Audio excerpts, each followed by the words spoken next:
하나님의 마음을 안타깝게 하고 또 속상하게 하는 것이 참 많이 있습니다.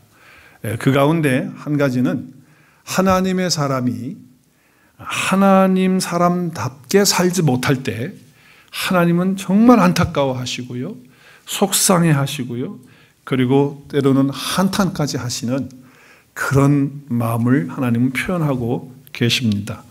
하나님의 자녀로서 아름답게 살아야죠. 당연히 그렇게 살아야 됩니다. 복되게 살아야죠. 하나님이 이런 축복 주셨잖아요.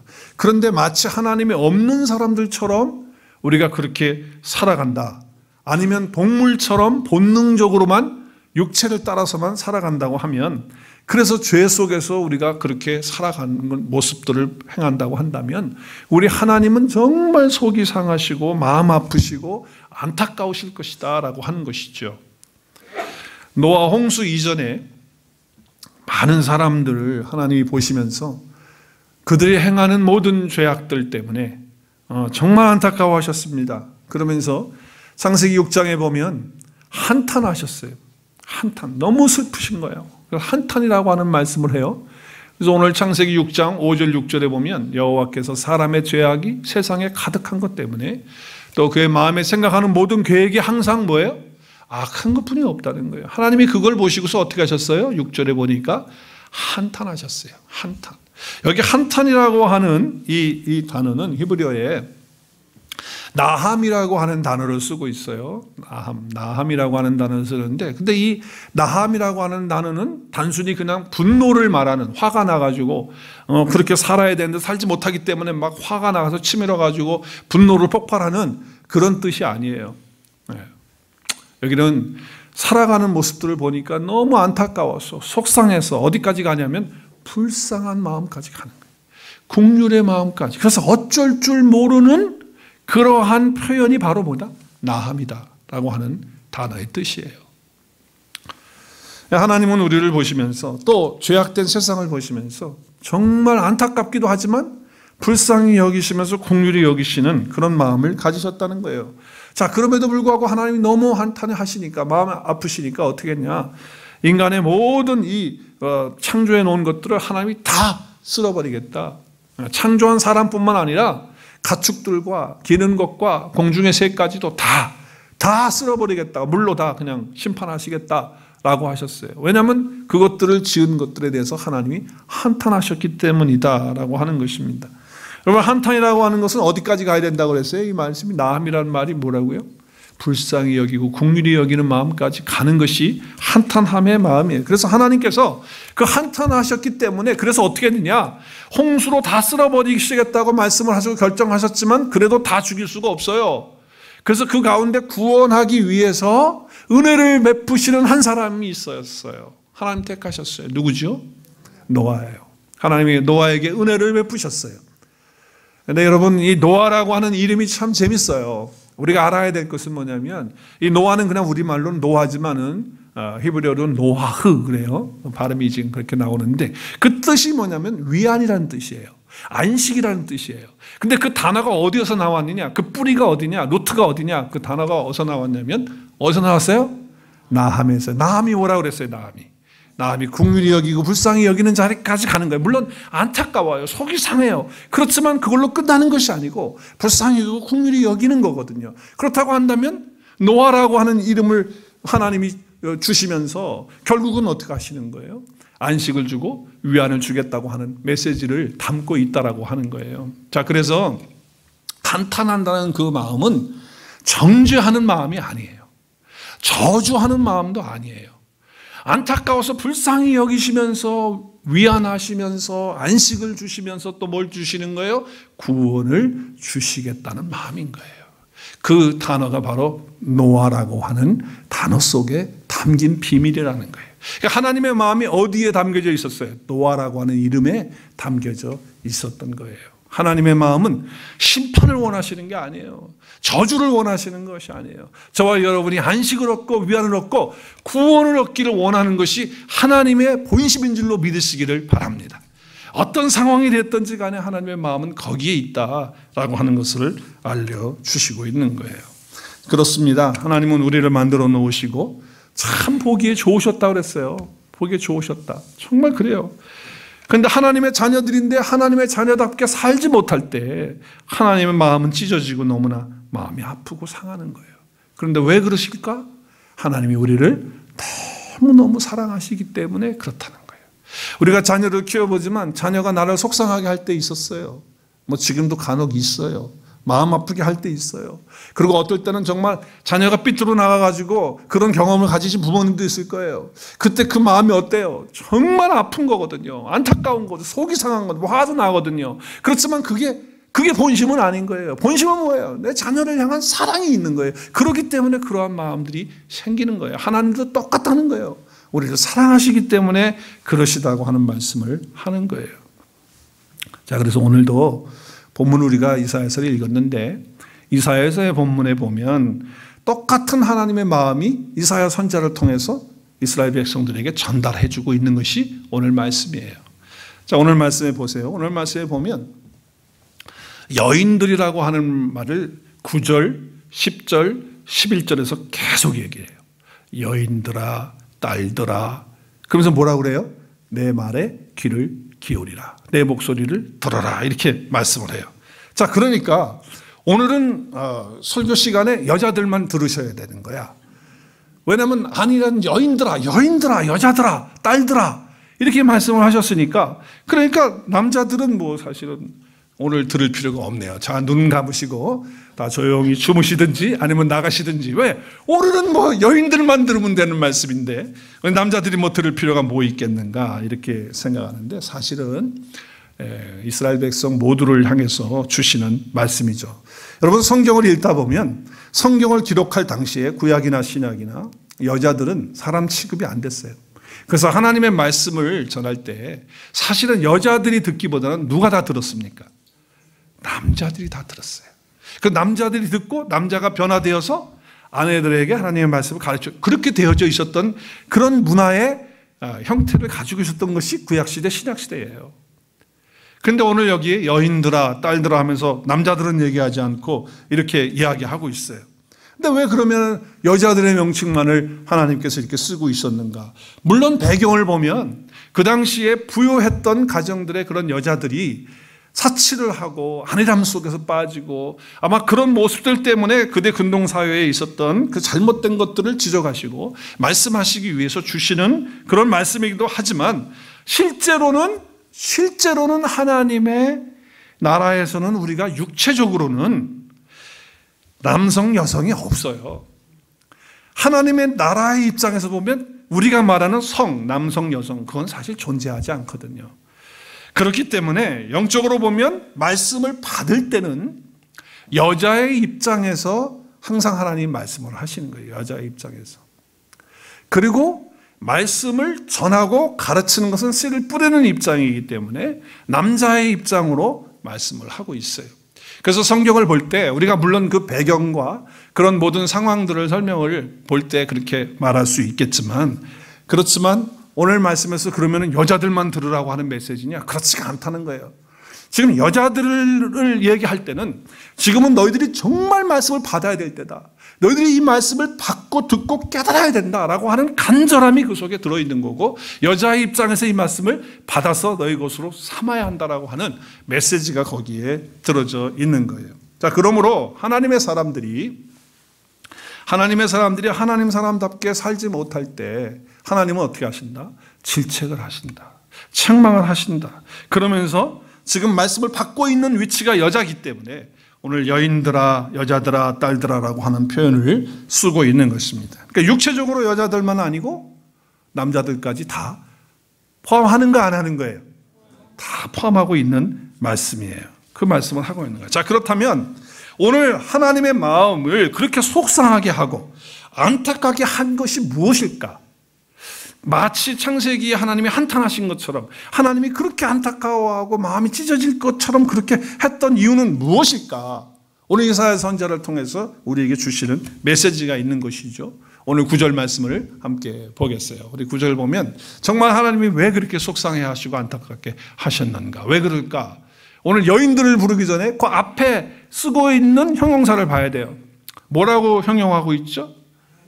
아니란 여인들아 라고 표현하고 있어요. 또 그 뒤에 보면 너희 염려 없는 딸. 염려 없는 딸이라는 게 뭐예요? 그냥 태평한 거예요. 태평한 거. 아무런 걱정 극심 없는 거예요. 그냥 태평하게 그냥 이 땅에 그냥 살다가 가는 사람처럼 그렇게 사는 사람들을 향하여 말을 기울이고 들어라. 내 말에 귀를 기울이라 라고 말씀하는 거예요. 제가 아까 말씀드렸지만 오늘 9절에서 13절까지요. 계속해서 똑같은 단어를, 그 속상한 단어를 쓰시고 있어요. 근데 여자들에 대한 얘기를 하는 거예요. 자, 9절에 보면 너희 여인들아, 여인들아. 또 9절에 보면 너희 염려 없는 뭐예요? 아들이에요? 딸이에요? 딸들아. 10절에 너희 염려 없는 여자들아. 또 11절에 너희 아니란 여자들. 남자는 하나도 없어요. 왜 그러냐? 지금 말씀을 들어야 되고 받아야 되기 때문에. 그래서 여자들로 다 표현하고 있는 거예요. 뿐만 아니라 하나님께서 메시지를 전할 때 가장 강력하게 촉구하는 표현이 뭐냐면 내 말에 귀를 기울이라는 거예요. 말에 귀를 기울이라. 내 음성을 들을지어다 라고 말씀을 하고 있는 것이거든요. 자, 그런데 보니까 아니란 여인, 염려 없는 거, 또 아니란 거 계속 반복해서 나오잖아요. 왜 이런 표현을 하고 있느냐? 결국은 하나님이 마음 아파하고 힘들어가는 건 아니라는 삶 때문에 그렇다는 거예요. 안일하게 그냥 살아가는 삶. 그런 삶 때문에, 그래서 안일함 때문에 매너리즘에 빠져서, 매너리즘에 빠진다는 게 뭐예요? 그냥 구태연하게 사는 거예요. 아무런 의식 없이 감각 없이 그냥 살아가는 그런 삶을 향하여 하나님은 말씀하시는 거예요. 그러니까 안일하게 그냥 이 세상을 살아가는 것, 이런 마음의 태도를 가지고 살아가는 것은 하나님 앞에 정말 심각한 죄라고 하는 것을 말씀하고 있는 거예요. 죄처럼 안 보이죠. 무슨 안일한 게 죄예요? 죄처럼 안 보여요. 남한테 피해도 주는 거 없는데 무슨 죄예요? 그런데 안일하게 살아가는 그 모든 것들이 다 심각한 죄다. 왜?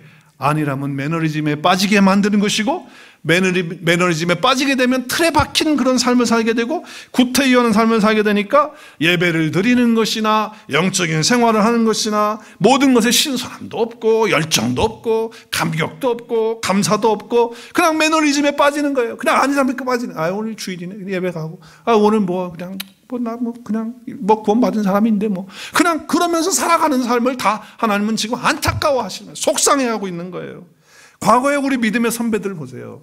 여러분, 우리 아버지 세대나 우리 할머니 세대 처음 복음을 받았을 때 그들이 가졌던 그 태도를 보세요. 또 미국의 청교도들의 신앙을 한번 우리 선배들을 좀 보자고요. 그들은 안일한 삶을 살지 않았어요. 매너리즘에 빠져서 인생을 살고 그렇게 신앙생활하지 않았거든요. 지금은 미국뿐만 아니라 한국도 마찬가지잖아요. 너무 안일하게 잘 먹고 잘 사는지 그런지 모르지만 너무 매너리즘에 빠져가지고서 신앙생활까지 그렇게 하고 있을 때 하나님은 안타까워하시고 마음이 찢어지시면서 그러면서 한탄스러운 그런 마음을 가질 수밖에 없다는 것을 이 사회를 통해서 오늘 말씀하고 있는 거예요. 자, 그렇다면 매너리즘에 빠지는 이 안일함이 심각한 문제인데, 그럼 이 안일함과 이 매너리즘에 빠지게 하는 그것들이 무엇들일까? 어떤 것들일까? 구체적으로 내 삶 속에서 정말 내가 매너리즘에 왜 빠질까? 내가 왜 이렇게 안일하게 그냥 신앙생활을 할까? 그 이유가 뭘까? 오늘 말씀을 통해서 우리는 몇 가지를 살펴볼 수가 있어요. 여러분도 한번 생각해 보세요. 내가 안일하다고 한다면, 내가 어떤 매너리즘에 빠져 있다고 한다면 대체 무엇 때문에 그럴까? 대체 무엇 때문에 그럴까? 저는 오늘 말씀을 통해서 몇 가지를 생각해 보겠는데, 그 첫 번째는요, 무엇보다도 게으름이에요. 게으름. 오늘 본문에는 정확하게 게으름이라고 하는 단어는 나와 있지 않아요. 그러나 전체 말씀을 통해서 보고 또 하나님의 말씀, 신구약 성경 전체를 통해서 볼 때 그리스도인에게 있어서 게으름은 심각한 죄라고 하는 것을 알려주고 있어요. 그러니까 안일함이라고 하는 것, 매너리즘에 빠진다는 것은 게으름 때문에 그렇다고 하는 것을 보여주는 거예요.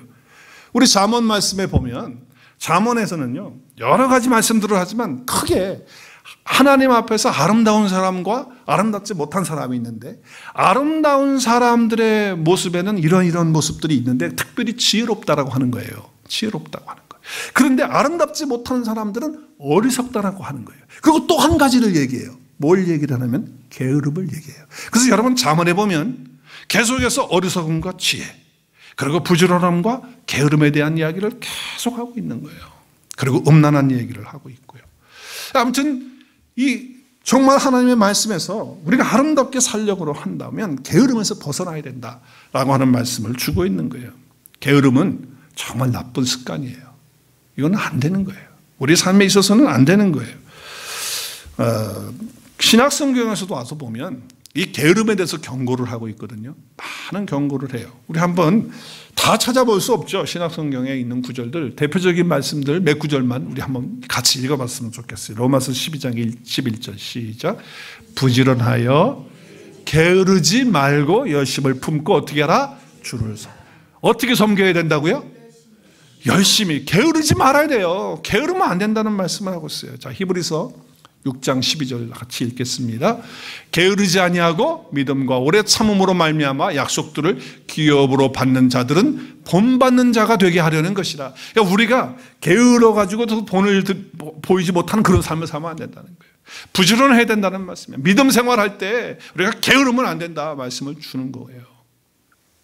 베드로후서 1장 8절 여기도 보면 이런 것이 너에게 있어 흡족한 즉 너희로 우리 주 예수 그리스도를 알기에 예수 그리스도를 알아가는 일에 어떻게 해요? 게으르지 않아야 돼. 주님을 알아가기 위해서 말씀을 연구하고 묵상하고 기도하고 주님을 생각하고 하는 이런 것을 게으르지 말아야 돼. 게으르지 말아야 돼. 게으르면 열매 못 맺는다는 거예요. 그러면 안일주의에 빠지게 되고 게으르게 되면 매너리즘에 빠진다라고 하는 것을 말씀하죠.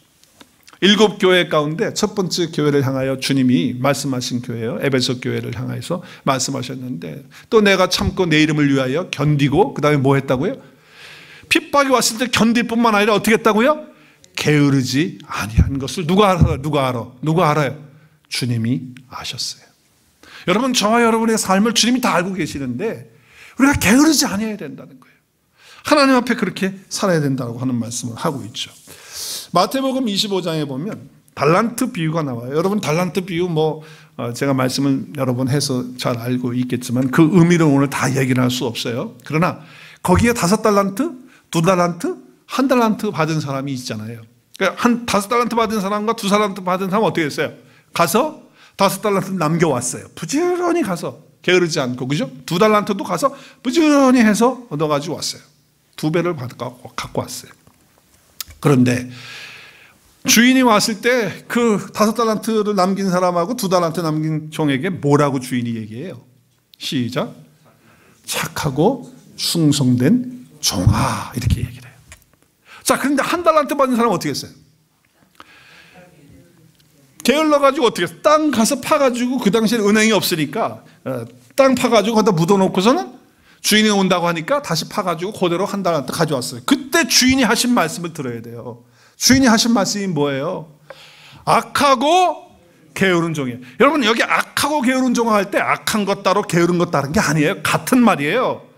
악한 것이 게으르다는 거예요. 그러니까 게으른 자는 뭐한 사람이에요? 악한 사람이라는 거예요. 주님이 그렇게 말씀을 하셨어요. 자, 그렇기 때문에 게으름은 어떻게 설명해도 육체의 우리의 소욕이 영적인 어떤 역사와 영적인 은혜들을 다 없애버리고 눌러버리고 그리고 그것들을 무너뜨려 버리는 것이 바로 이 게으름이다라고 하는 것을 알 수가 있는 것이에요. 자, 우리 쉬운 예를 들어서 우리 육체를 한번 보세요. 육체. 내 육체의 건강을 위해서 우리가 생각 한번 해보자고요. 자, 내가 육체를 건강하려면 어떻게 해야 돼요? 시작. 여러분 잘 알잖아요. 이거 성경을 몰라도 이건 잘 알아요. 내 육체를 건강하려면 잘 먹고 잘 자고. 자, 빨리 얘기해봐. 여러분이 잘 알잖아요. 이거는 기가 막히게 알잖아요. 네, 우리가 육체의 건강을 위해서도 부지런하지 않으면 게으르면 육체의 건강도 망가지거든요. 부지런한다는 건 뭐예요? 건강 관리를 그만큼 한다는 거 아니에요. 먹는 것부터 시작해서 부지런히 운동도 하고 몸도 잘 챙기고 물론 그렇게 해도 병이 드시는 분도 있더라고요. 간혹. 이건 아주 예외이긴 하지만 그러나 보통 경우는 아니죠. 부지런히 건강 관리하는 사람은 건강하다라고 하는 거예요. 자, 우리가 돈을 벌고 있어요. 생업을 해요. 자, 생업을 하는 것도 한번 생각해 보세요. 여러분 우리 생계에 있어서도 게으른 것은요 가난하게 만들어요.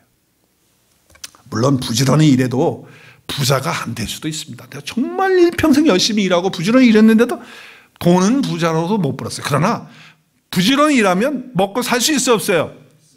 먹고 살아요. 부지런하게 살면 하나님이 다 먹여 살리도록 하시게 돼 있다 그 말이에요. 그래서 부지런한 사람은 굶지 않아요. 이 땅의 삶에서 뭐 부자로 살지는 못할지라도 삶을 사는 데는 어렵지 않게 살게 되어져 있어요. 물론 어떤 사람은 태어날 때부터 금수저를 물고 태어나는 사람도 있어요. 부모의 덕분에 금수저 가지고 태어나가지고 평생 놀아도 그냥 편하게 사는 그런 사람도 있어요. 그런 사람들은 우리 인생의 모델이 아니에요. 어쩌다가 있는 사람들이다. 우리는 그렇게 생각하잖아요. 그게 무슨 평범한 건 아니잖아요. 그러니까 분명한 건 뭐냐? 가난하면, 물질적으로도 가난하게 된다. 가난하게 된다. 내가 게으르면 물질적으로도 가난하게 된다는 말씀이에요. 여러분, 관계에서도 마찬가지예요. 우리가 관계를 할 때도 게으르면 함께 있는 사람들에게 상처를 주게 돼 있어요. 내가 관계를 잘하려면 내가 부지런해야 돼요. 그래서 저 사람도 섬겨주고, 그리고 어떻게 하면 좋은 관계를 가질까 연구도 하고, 책도 좀 보고, 그리고 사람들의 말에 귀를 기울이기도 하고, 이렇게 해서 노력을 해야 되는 거예요. 그만큼 부지런해야 된다는 거예요. 부부간의 관계도 마찬가지예요. 서로 노력하고 부지런해야지 그냥 게을러가지고 레이저하게 하려면 하나 말라 이렇게 돼가지고 어떻게 부부 관계가 아름답고 성도들의 관계가 아름다워질 수 있겠어요? 안 되는 거거든요. 모든 관계에 있어서도 우리가 부지런해야 되는 거예요. 그 게으름은 결국은 사람들에게 상처를 주는 거예요. 그 게으름은 결국 우리의 공동체, 가정과 교회를 행복하게 하지 못하는 거예요. 그리고 무너뜨리는 거예요. 우리 부지런하게 해야 된다는 거예요. 관계를 맺을 때도. 무엇보다 중요한 것은, 우리 한번 따라하겠습니다. 무엇보다 영적 게으름은 영적 침체를 가져옵니다. 영적 게으름은요, 영적으로 게으르면 영적 침체는 반드시 오게 돼 있다는 거예요, 여러분. 그러니까 어떤 사람은 세상적으로 먹고 사는 일에는요 정말 열심히 하더라고. 내가 봐도 야, 저 사람 저렇게 열심히 일하다가 또 쓰러지는 거 아니야? 아니나 다를까 목사님 병원에 가야 된다는 거야. 너무 아파서. 너무 일을 많이 해가지고 병이 날 정도로 돈을 벌고 그렇게 부지런한 거예요. 그런데 영적인 것에 대해서는 그렇게 게으를 수가 없어. 어떤 사람은 저한테 그러더라고요. 목사님, 요즘 제가 좀 영적 침체가 있는 것 같아요. 그래. 그래서 그래요? 그러면서 한다는 소리가, 목사님 제가 왜 그런지 모르겠다 그래. 그럼 물어볼 것도 없어요, 나한테. 여러분 왜 그런 줄 아세요? 그것은 영적으로 게을러서 그런 거예요. 10중 8구 게을러서 그래요. 분명한 사실은요, 영적 게으름은 영적 침체를 가져오게 돼 있다는 거예요.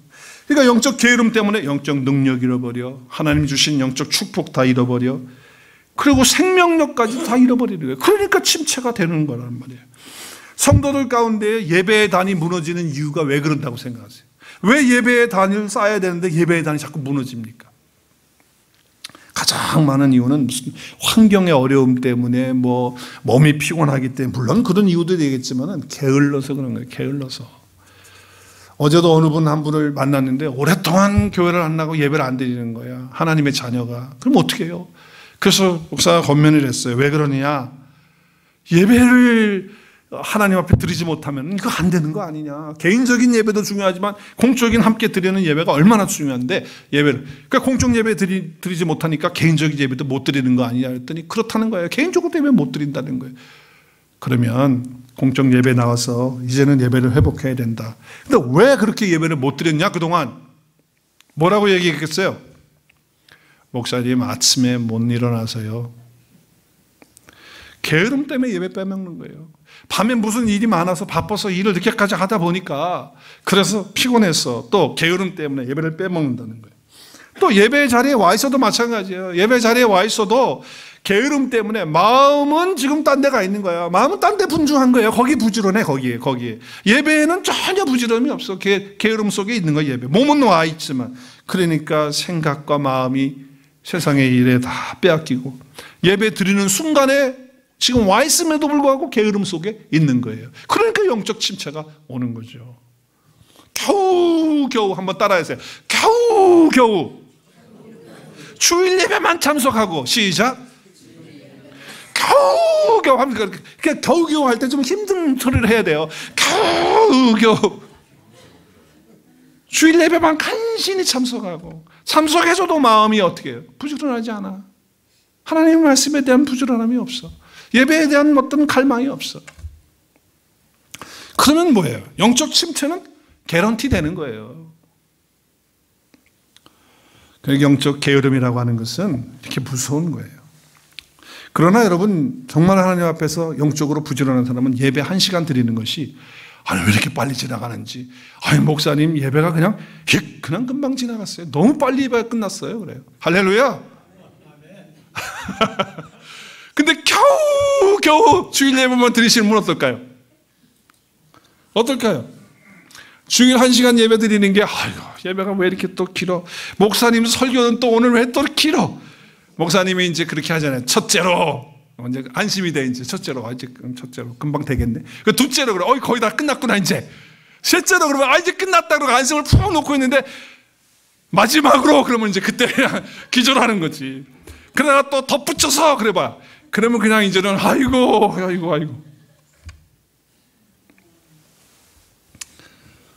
여러분, 얼마나 예배가 힘들어요. 그런 사람들에게는.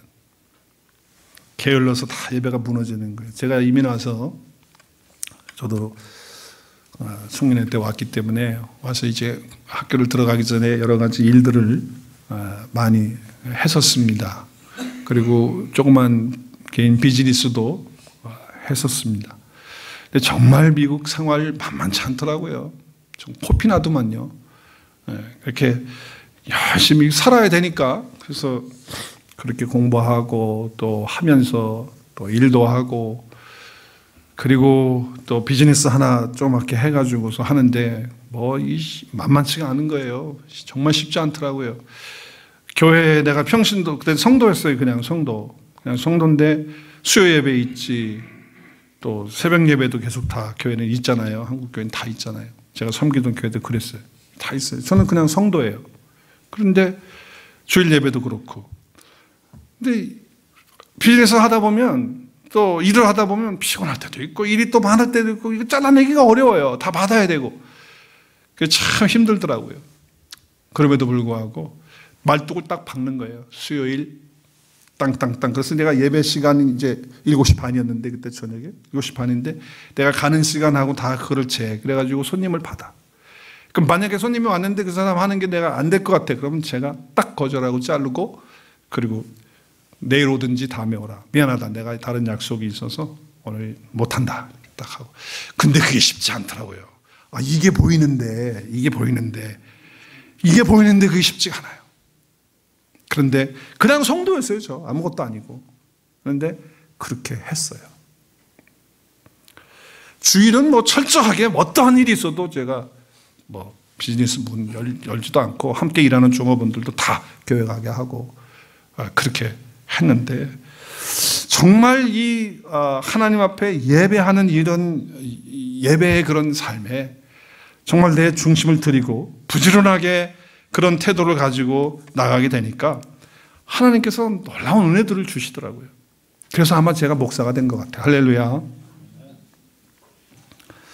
기도도 그래요, 여러분. 성도의 능력 가운데 기도의 능력을 체험하지 못하거나 기도의 응답의 역사를 맛보지 못하거나 이런 사람들은요, 이 기도 안 돼요. 기도가 안 되고 기도가 관심이 없으니까 부지런하지 않은 거예요. 게을러지는 거예요. 다른 것 때문에 기도하지 못하는 것이 아니라 기도는 게으름 때문에 못하더라고요. 특별히 기도 생활은 게으름은 절대로 못합니다. 한번 따라하겠습니다. 기도 생활은 절대로 게을러서는 못합니다. 게을른 상태에서는 기도 생활 할 수가 없어요. 부지런해야 돼요. 우리가 신앙과 영성을 하나님과 나와의 관계라고 말한다고 한다면 하나님은 영이시고 우리는 육체 가운데 육체를 가지고 있는 사람이에요. 우리 성령이 우리 안에 있지만 내가 육체를 갖고 있기 때문에 우리가 하나님과의 나의 관계를 풍성하게 하려면 게으름의 이것을 이기지 않으면 안 돼요. 그러면 안 돼요. 영적 생활 되지가 않는 거예요. 하나님과 관계를 맺지 못하는 거예요. 여러분, 마귀는요 가만히 있어도 와요, 안 와요? 안 온다고 생각하는 사람, 가만히 있으면 안 온다고 하는 생각하죠. 가만히 있어도 와요. 그런데 게으름은 어떻게 될까요? 게으르면, 영적으로 내가 게을러, 그러면 마귀가 어떻게 할까요? 더 잘 찾아와서 가지고 놀아요. 노략질 해고요. 가지고 노는 거예요. 자, 잠언 말씀에 제가 이제 예수님 믿고 성경을 처음 이제 읽기 시작하는데 잠언을 읽다가 내가 이 말씀에 충격을 받았어요. 하나님의 말씀 성경은 어떻게 나한테 꼭 하는 그런 말씀 같은 걸 이렇게 주냐, 그런 느낌을 받은 적이 있어요. 그 말씀이 잠언 말씀인데 우리 한번 읽을까요? 잠언 6장 9절에서 11절 시작. 게으른 자여 내가 어느 때까지 누워있겠느냐, 내가 어느 때까지 잠이 깨어 일어나겠느냐, 좀 더 자자, 좀 더 졸자, 손을 모으고 좀 더 누워. 이거 꼭 누구 얘기하는 것 같아요? 한 내 얘기를 꼭 하는 것 같아요. 막 입을 덮어서 좀 더 눕고 좀 더 조금만 더 5분만 더 3분만 더 막 그랬거든요.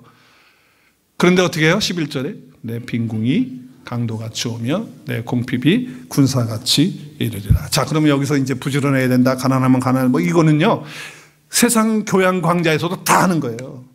이걸로 끝나는 말씀이면 성경이 아니죠. 여기서 지금 이렇게 하시는 말씀은요 다른 것이 아니고 이 말씀은 영적 전쟁을 얘기하고 있는 거예요. 영적 전쟁을. 내가 영적으로 게으르면 사단 마귀가 군사처럼 와가지고 날 쳐들어와서 빈궁이 그 사단 마귀가 강도 아니에요. 강도가 와가지고 그냥 싹 털어가는 거예요. 내 걸 다 털어가는 거예요. 영적으로 완전히 그냥 가난하게 만들어버리고 영적으로 피폐하게 만들어버리고 그런 상태가 되는 거예요. 영적으로. 이게 게으름이에요.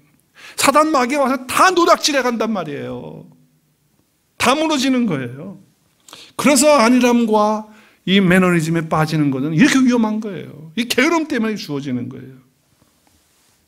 또 오늘 말씀에 보면 이 안일함과 이 매너리즘에 빠지는 게 심각한 건데 그게 구체적으로 뭘까 할 때 첫 번째는 게으름이라고 한다면 오늘 10절 말씀을 보세요. 오늘 10절 말씀에 보면 너희 염려 없는 여자들아 1년 남짓 지나면 너희가 당황하리니 그랬어요. 왜 당황합니까? 뒤에 보니까 포도 수확이 거둬야 되는데 거둘 게 없는 거야.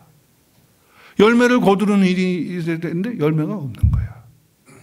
그러니까 지금은 뭐 안일하게 편안하게 염려 없이 지금은 뭐 그렇게 사는 거야. 그런데 결국 시간이 지났는데 1년이 됐는데 1년 때가 돼가지고 이제 마지막 때가 됐는데 없어 아무것도.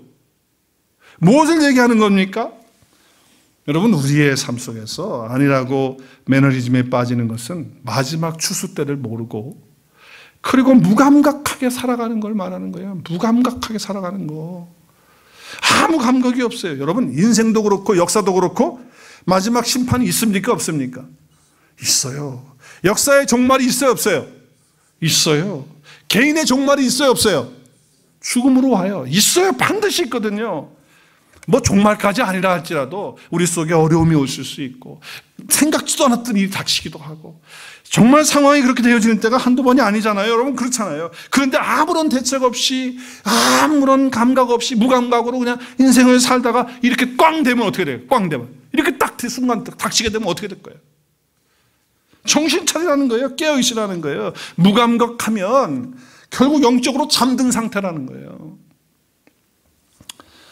그래서 종말론적인 신앙이 중요한 거예요. 여러분 종말론적 신앙 그러면은 여러분 종말론 그러면 막 그렇게 알러지 일어나는 분이 있어. 이것도 이단들 종말론. 여러분 이단들 위해서 종말론이 있는 게 아니에요. 저와 여러분을 향해서 주신 말씀이지. 종말론은 마지막이 있다는 거예요. 끝이 있다는 거예요. 그러니까 그날을 보면서 우리는 신앙생활을 하는 것이죠. 근데 교회에 잘못된 그 이단 사상들이 마귀가 가라지 뿌리고 갔잖아요.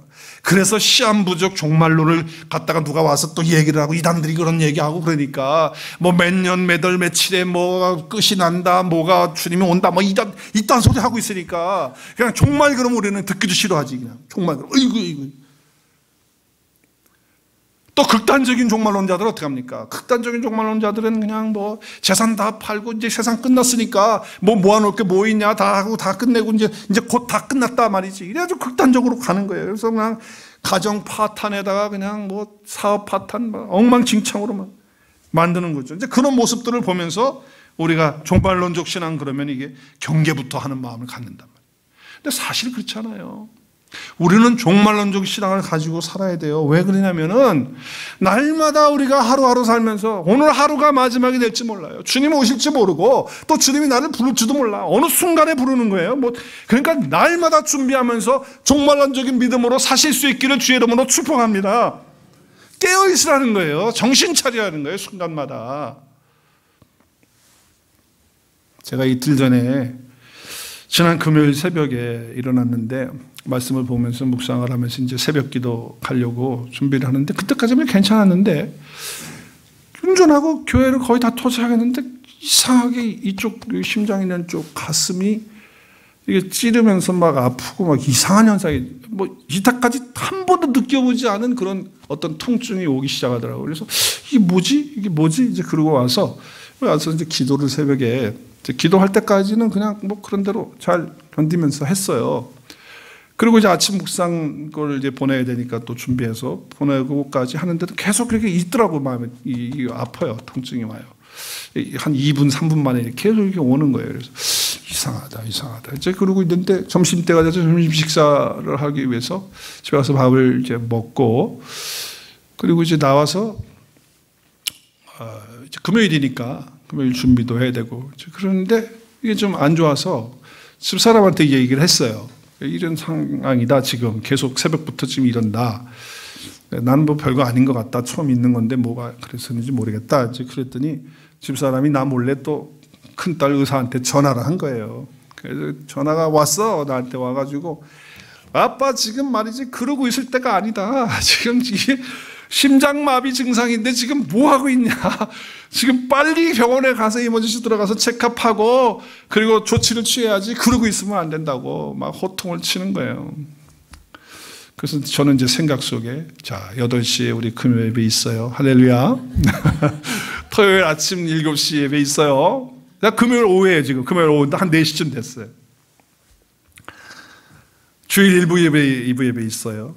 자, 그 주말에 이걸 놓고서 지금 목사가 병원에 들어가서 이번에 이건 좀 그렇다. 끝나고 나서 월요일 날이나 가려고 이제 생각을 하고 있었는데 막내딸이 와가지고 들어와가지고 그 학교 갔다 들어와가지고 한다는 소리가 또 언니하고 통화해 난리가 났어. 막 아빠 막 날 끄집어내면서 막 가야 된다고 그래가지고 차를 개차 타고서 이제 병원에를 갔어요. 그래서 가면서도 생각하기를 야 이모전 씨 가면 내 보험은 말이지 30%밖에 커버가 안 돼. 그러니까 이모전 씨로 가지 말고 그냥 가자. 그랬더니 딸이 안 된다 그래가지고 또 이모전 씨로 들어갔어요. 들어가서 이제 절차를 밟아가지고 이제 하는 소리가 이제 여기니까 좀 심각하게 빨리빨리 진행을 하는 것 같아요. 그래서 들어가서 체크업을 하는 소리가 1차 검사를 해야 되고 그리고 그 결과를 봐야 되고 2차 검사를 또 해야 되고 그 다음에 3차 검사를 해야 되는데 그때는 여기서 자면서 하고 아침에 최종 검사를 또 해야 된다는 거예요. 야, 그게 딱 들으면서 그럼 오늘 집에 못 갔냐고 그러니까 못 간대. 그래서 큰일 났어요. 그래서 장로님들이 이제 생각이 나면서 장로님들에게 전화를 드렸죠. 장로님, 제가 이렇게 돼서 이렇게 됐으니까 금요 예배, 토요 예배는 제가 참석을 못할 것 같으니까 장로님들이 좀 하셔야 되겠다고. 그래서 우리 김 장로님, 백 장로님께 이제 부탁을 드리고 이제 그렇게 하면서 조사를 했어요. 그리고서 이제 기도하면서 또 마음의 묵상을 하면서 여러 가지 생각들을 하게 됐어요. 그러면서 제 마음속에 오는 게 뭐냐면 그거예요. 자, 밥도 잘 먹어. 소화도 잘 돼. 그래야죠. 할렐루야. 운동도 뭐 내가 좋아하는 운동 많아가지고 운동도 열심히 하는데 한 번도 뭐 가슴 통증이라든지 뭐 호흡을 뭐 힘들게 한다든지 뭐 이런 것도 없었는데 그냥 한순간에 전혀 생각하지 못했던 이곳에 그냥 이게 온 거예요. 와가지고 이렇게 딱 되니까 마음속에 하나님께서 주시는 생각이 뭐냐면 야, 내가 주님 앞에 선다고 이렇게 하고 설교도 하고 내가 그렇게 준비를 하고 있지만 정말 잊어버리고 사는구나. 정말 하루를 모르고 사는 것이 내 인생이고 하나님께서 오늘이라도 나를 부른다고 하면 내가 가야 되는데 내가 준비를 얼만큼 하면서 사는가. 오늘 하루도 내가 어떻게 준비하면서 살았는가. 그리고 앞으로 내가 삶을 살 때 정말 무감각하게 이렇게 살지 말라고 하시는 말씀을 나에게 주시는구나. 근데 사실 이 설교 메시지는요, 제가 월요일날 우리 찬양팀장에게 메시지 보내는 거예요. 다 본문하고 제목하고 다 보낸 거예요.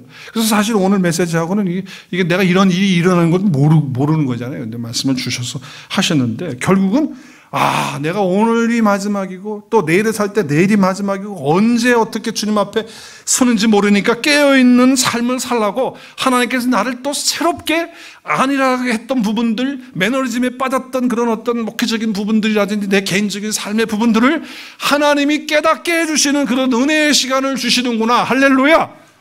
하나님께서 저에게 그런 깨달음을 주시고 은혜를 주시더라고요. 모든 것이 하나님의 은혜입니다. 아멘. 나의 삶의 어떤 영적인 상태에 대한 무감각 뿐만 아니라 우리 생활 속의 모든 부분에 안일함과 매너리즘에 빠져있던 그런 부분들 정말 우리는 이제를 깨워야 돼요. 깨워야 돼요. 여러분 시대를 보세요. 시대. 지금 시대를 봐도 그렇잖아요. 내 개인적인 삶뿐만 아니라 시대를 봐도 그렇고 지금 상황의 흐름을 보세요. 미국이나 세계 정세나 한국이나 어디를 좀 보세요. 지금 우리가 지금 이러고 있을 때냐 말이에요. 아니라는 것은, 매너리즘에 빠지는 것은 하나님 앞에 심각한 죄예요.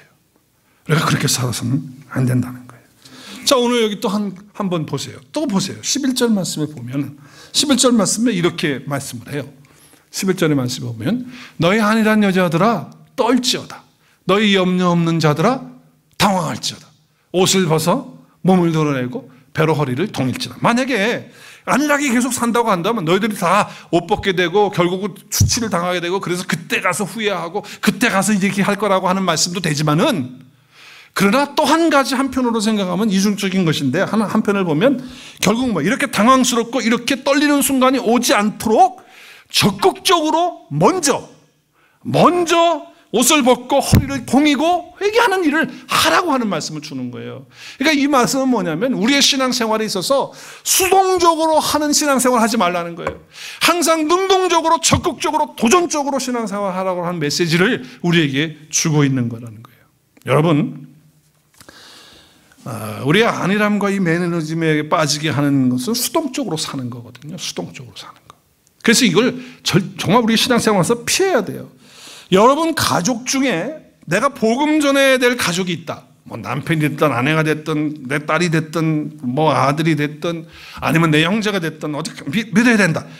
그런데 여러분 그냥 놔두면서 수동적으로 가만히 있으면서 영적 결단도 하나도 안 하고 대책도 세우지도 않고 기도도 하지 않으면서 그저 뭐라고 생각하냐면 하나님께서 뭐 다 알아서 하시겠지 뭐 내 아들 뭐 구원해 주실 거야, 내 남편 해 주실 거야 라고 하는 그런 아니란 생각은 버려야 된다는 거예요. 물론 하나님의 때에 하나님이 하세요.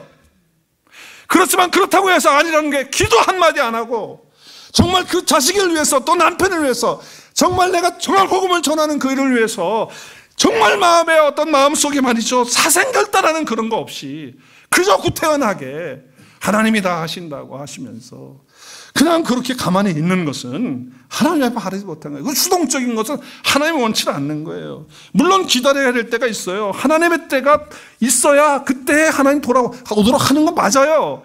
하지만 기다린다고 할 때 아무것도 하지 않고 손 다 내려놓고 그냥 알아서 하나님이 하시겠지라고 하는 것은 절대로 아니라는 거예요. 우리가 정말 간절히 기도하면서 순간 붙들어야 될 것은 붙들고 정말 그냥 가만히 있는 것이 아니라 정말 하나님 앞에 그 하나님의 마음, 심장, 정말 안타까운 마음, 속상한 마음, 정말 마음이 찢어지는 그런 마음을 가지고 한탄하는 그런 마음을 가지고 정말 내 자녀를 위해서, 내 남편을 위해서, 내 아내를 위해서, 내 형제를 위해서, 전도해야 될 그 영혼을 위해서 그렇게 기도하는 마음을 가져야 된다고 하는 거예요. 수동적인 신앙생활 하면 안 돼요. 하나님 그거 원치 않으세요. 여러분 교회사에 보면 어거스틴이라는 사람이 있어요. 참 훌륭한 사람이죠. 근데 그가 얼마나 방탕을 하는지 그 티네이저 때부터 10대부터 방탕 생활을 해요. 엉망진창으로 살아요. 그래서 그 어머니 마음에, 그 모니카라고 하는 어머니 마음에 그냥 정말 대못을 박아. 마음을 너무 아프게 해. 얼마나 방탕을 하는지 18살 때야 자식을 낳는다니까요. 그리고 또 조금 있다가 또 그 당시에 이단이 있었는데 그 마니교라고 하는 이단. 거기에 빠져가지고 마니교에 빠져 거기서 헤매고 안 나오고 뭐 거기도 헤매는 거예요. 하나님하고 관계없는 이단에 빠져가지고 그러고 허송세월 보낸 거예요. 그러니까 그 어머니가 신앙의 어머니인데 얼마나 마음이 아파요. 그래서 그 아들을 위해서 매일 새벽 기도해요. 매일 새벽. 매일 기도하는 거야, 눈물로. 그 아들을 위해서. 그 어거스틴이 돌아올 때까지 기도하는 거예요. 여러분 기억하셔야 돼요. 비록 어거스틴이 돌아온 것은 하나님의 때에 된 거 맞아요. 우리는 하나님의 때를 기다려야 돼요. 맞아요, 그거. 그렇지만 하나님의 때가 다 찼을 때에 그 아들이 돌아올 때까지 그 어머니는 그 아들을 정말 사랑하는 마음으로 눈물로 매일 열심히 이렇게 열정적으로 기도했다는 거예요. 수동적으로 그냥 우리 아들 하나님이 구원해 주실 거니까 뭐 알아서 때가 되면 해 주시게. 그러지 않았다는 거예요. 그러지 않았다는 거예요. 그래요. 하나님의 때에 어거스틴 돌아왔어요. 하지만 그때까지 어머니 모니카는 하루도 빼놓지 않고 아들을 위해서 기도하고, 그리고 주변에 있는 목사님들, 감독님들에게 기도를 부탁하고 도움을 요청하고, 그러던 중에 하나님의 때가 됐을 때 그 아들이 돌아왔어. 우리 기독교 역사에 훌륭한 업적을 남기는 그런 사람으로 어거스틴이 변화되어지는 역사를 갖게 되는 것입니다. 여러분, 무사한 일주의에 빠지면 안 돼요. 절대로 여러분 그렇게 신앙생활하지 마십시오. 매너리즘에 빠져가지고 신앙생활하지 마세요. 교회도 마찬가지예요. 교회도 전통화되고 목회자가 영적으로 비둔해져가지고, 영적으로 뚱뚱해서 잘 먹고 잘 살아가지고 뚱뚱해져가지고 부유해가지고 그냥 영적 눈이 가려지고 그냥 흐리멍텅해지고, 그러니까 성도들도 다 캄캄해져 어두워지고, 그래서 성도들도 다 안일 속에 빠지고 그냥 매너리즘에 빠지고, 그러면요 교회는요 그냥 해왔던 대로 그냥 하는 거예요. 새로운 거 하려고 하지 않아요. 수동적으로 하는 거예요. 새로운 거 도전 안 해요. 그리고 이런 소리 하고 있어요. 교회가 뭐라고 그러는지 아세요? 에휴, 전도 시대는 끝났어요. 교회 성장은 이제 다 끝났어요 하면서 전도에 대한 시도나 열정이나 복음을 전하고 싶은 생각, 마음조차도 없어. 그냥 아니라 가운데 여러분 어떻게 해서든지 한 사람이라도 더 교회를 데리고 와야 한다. 내가 한 사람이라도 더 복음을 듣게 해야 된다. 그리고 그 말씀을 깨닫도록 해줘야 된다. 그들도 나처럼 구원 얻고 하나님의 자녀가 되도록 해줘야 된다 라고 하는 그런 열정을 가지시는 저와 여러분이 될 수 있기를 바랍니다. 수동적으로 신앙생활 하지 마시고 능동적으로 적극적으로 도전적으로 신앙생활 하시는 저와 여러분이 될 수 있기를 바랍니다.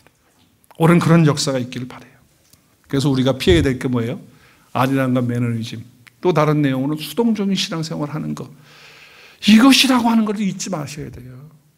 자, 그러면 어떻게 하면 이 안일과 이 매너리즘에 빠져서 우리가 있을 때 여기서 나올 수가 있을까요? 어떻게 할 때 될까요?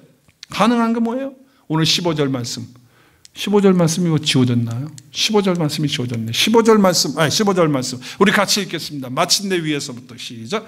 마침내 위에서부터 영을 우리에게 부어주시리니 광야가 아름다운 발이 되며 아름다운 발의 숲으로 여기게 되리라. 자, 이 안일함과 매너리즘에 빠지는 이 모든 것에서, 이 게으름에서 빠지는 것에서 나올 수 있는 방법은 뭐라고요? 위에서부터 영이 우리에게 부어질 때 모든 것이 회복되어지고 아름다워지게 된다. 요즘 말로, 우리말로 말하면 뭐예요? 하나님의 성령으로 우리가 충만해질 때 가능해지는 것이다 라고 하는 말씀을 하고 있는 거예요. 하나님의 영이 부어져야 돼요. 어떻게 할 때 그렇게 게으르던 자들이 열심을 낼 수 있을까요? 어떻게 할 때 이렇게 영적으로 무감각했던 사람들이 깨어날 수 있을까요? 어떻게 수동적으로 그렇게 살면서 담대하지도 못하고 도전하지도 못하고 결단하지도 못하고 그렇게 신앙생활이 바꿔질 수 있을까요? 다른 거 없어요. 하나님의 성령이 우리 가운데 충만하게 임해야 될 줄로 믿습니다.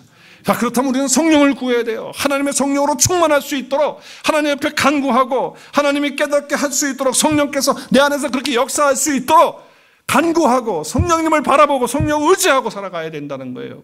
우리 주님께서 성령이 오시면 하시는 일이 있는데, 죄에 대해서, 의에 대해서, 심판에 대해서, 세상에 대해서 어떻게 한다고요? 책망하신다. 여러분, 여기 책망한다라고 하는 이 단어가 폭로한다, 드러낸다라고 하는 이런 엘렌코라고 하는 단어를 썼어요. 근데 진짜 의미는 뭐냐면 깨닫게 한다는 거예요. 성령 하나님은 우리로 하여금 깨닫게 하시는 거예요. 깨닫게 한다는 것은 조명해 주시는 거예요.